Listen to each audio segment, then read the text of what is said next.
ഈശോയിൽ ഏറ്റവും പ്രിയപ്പെട്ടവരെ, ജനുവരി 17 പ്രാർത്ഥനാ മാതാവ്, our lady of prayer, France 1871. Franco Prussian യുദ്ധത്തിന് ശേഷം കോൺവെൻറ്റ് സ്കൂളിനടുത്തുള്ള അനാഥ ശിശുക്കളുടെ മന്ദിരത്തിൻ്റെ മാതാവ് പ്രത്യക്ഷപ്പെട്ടു. മാതാവിൻ്റെ സന്ദേശം എഴുതിയ ഒരു കൊടി അവളുടെ കാൽപാദത്തിൽ ചുരുൾ നിവർത്തി വച്ചിരുന്നു. അതിൽ, എൻ്റെ കുട്ടികളെ, നിങ്ങൾ പ്രാർത്ഥിക്കുവിൻ, എത്രയും വേഗം ദൈവം നിങ്ങളുടെ പ്രാർത്ഥന കേൾക്കും.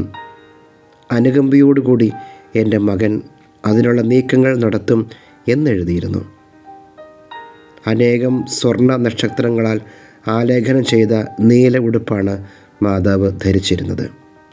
അവളുടെ തലയിൽ കറുത്ത ശിരോവസ്ത്രവും സ്വർണ്ണ കിരീടവും അവളുടെ കാലിൽ സ്വർണ്ണ റിബണോട് കൂടിയ നീല ഷൂസുമാണ് ഉണ്ടായിരുന്നത്. ആദ്യത്തെ 2 മണിക്കൂർ ഈ പ്രത്യക്ഷപ്പെടൽ ചലനമില്ലാതെ നിന്നു.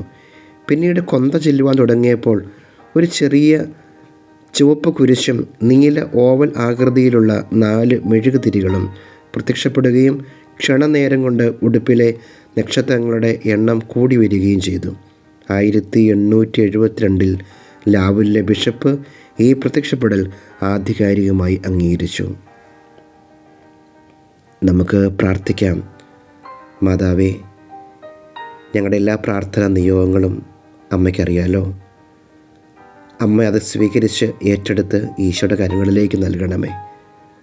മാതാവേ, അങ്ങയുടെ സന്ദേശങ്ങൾ വ്യക്തമായി തിരിച്ചറിയാൻ വേണ്ട കൃപയും അനുഗ്രഹവും തരണമേ. നമുക്കൊരുമയോടെ പ്രാർത്ഥിക്കാം.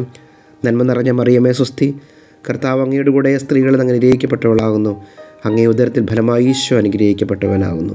പരിശുദ്ധ മറിയമേ, തമ്പുരാൻ്റെ അമ്മേ, പാപികളായ ഞങ്ങൾക്ക് വേണ്ടി എപ്പോഴും ഞങ്ങളുടെ മരണസമയത്തും തമ്പുരാനോട് അപേക്ഷിച്ചു കൊള്ളണമേ. ഈശോയുടെ ആശീർവാദം സ്വീകരിക്കാം. നമ്മുടെ കർത്താവായ ഈശോ മിശിഹായുടെ കൃപയും പിതാവായ ദൈവത്തിൻ്റെ സ്നേഹവും പരിശുദ്ധാത്മാവിൻ്റെ സഹവാസവും നാം എല്ലാവരുടെ കൂടെ ഉണ്ടായിരിക്കട്ടെ, ഇപ്പോഴും എപ്പോഴും എന്നേക്കും. ആമേൻ.